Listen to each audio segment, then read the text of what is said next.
very soon we will be receiving them here and we'll be able to listen to the wonderful of Issac Bari and state representative Lord East India and ISRO Theatre.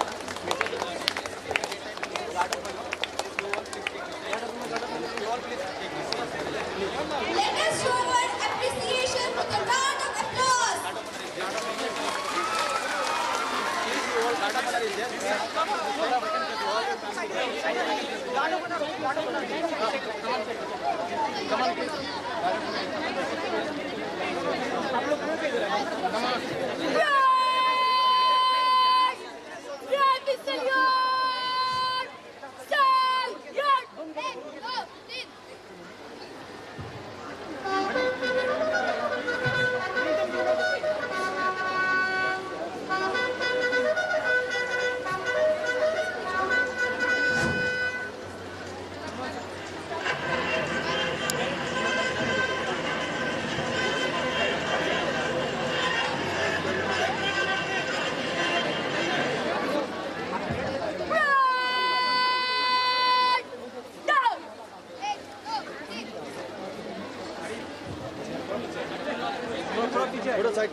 I would request our distinguished guests and students to not create chaos or disrupt the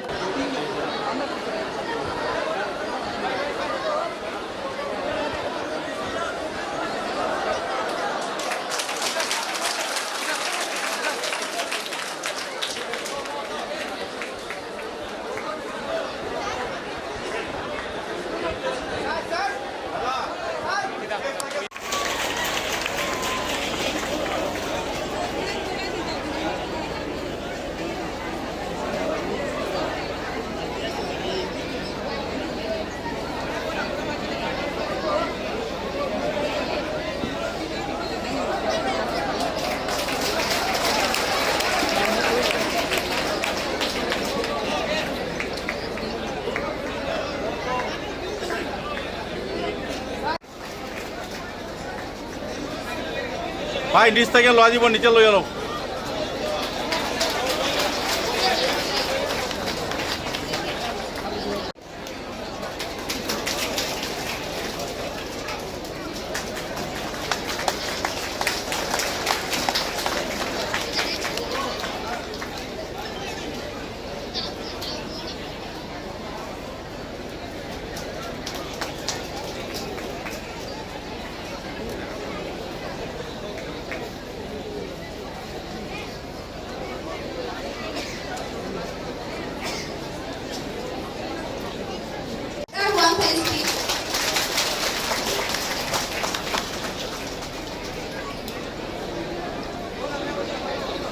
Now I would like to request Sir Pranesh Devlal.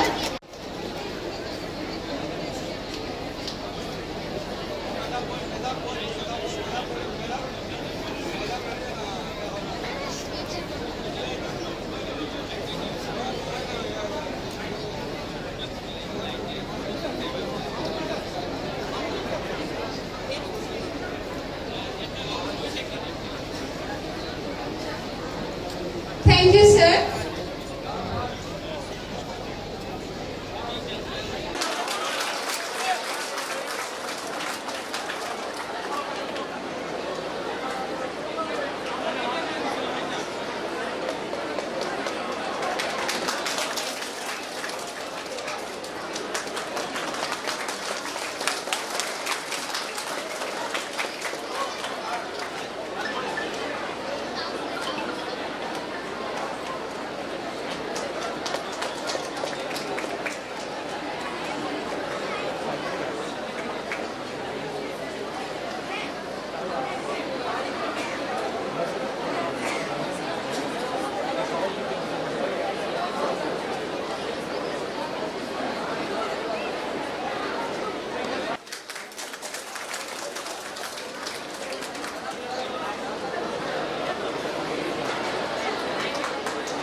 আজ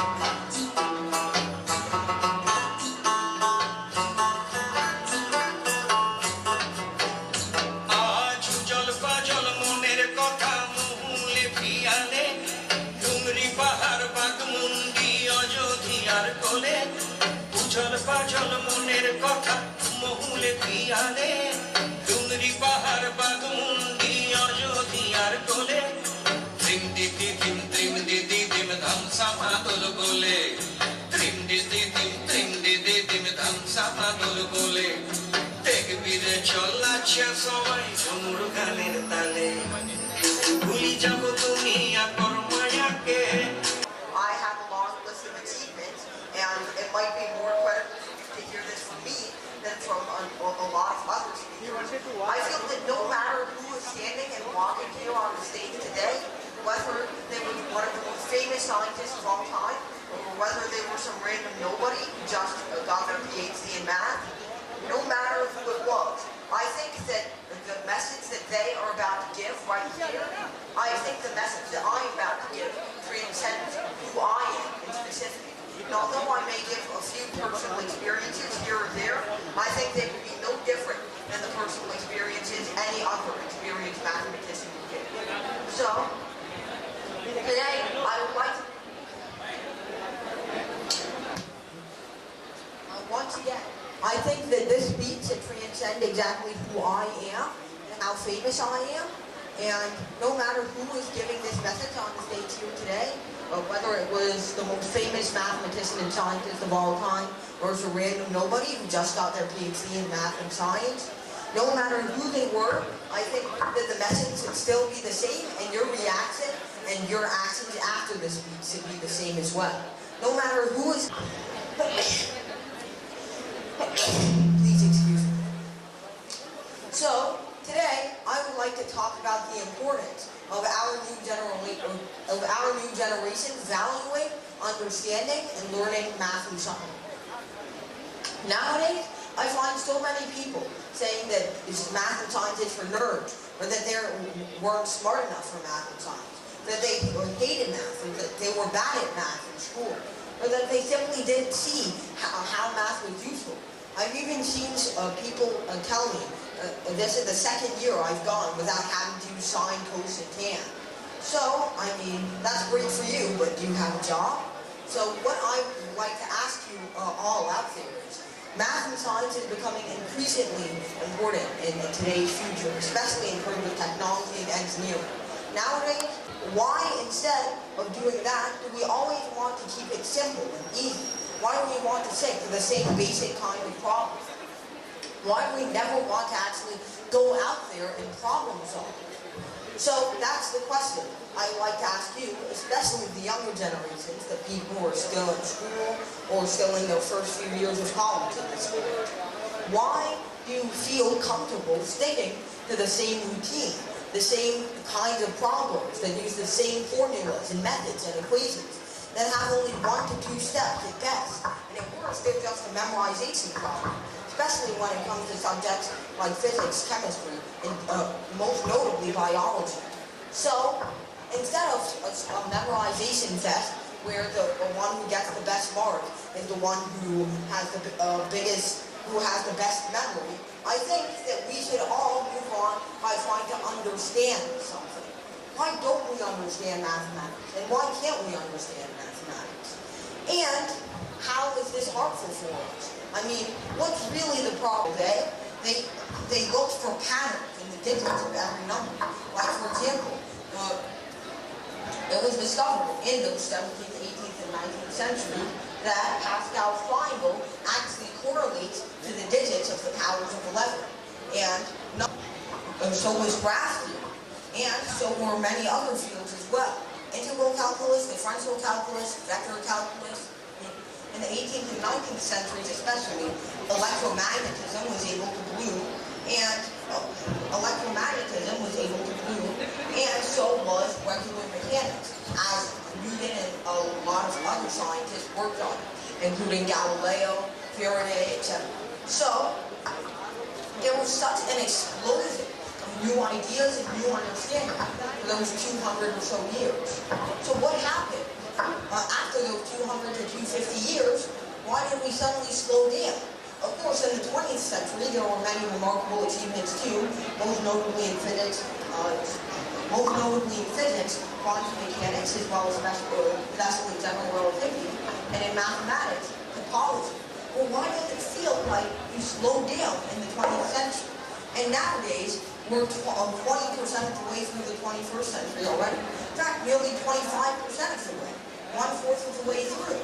And yet, none of us can name a single discovery that was made in that amount of time. Sure, we can name small things like discovering a new method for the quadratic formula, making slight progress on the Riemann zeta hypothesis. But we can't name anything big, any new fields that have been pioneered, any new experiments that have been made. This is not an issue with the mindset of the professors, the people with master's degrees and PhDs. Of course, they're just as fascinated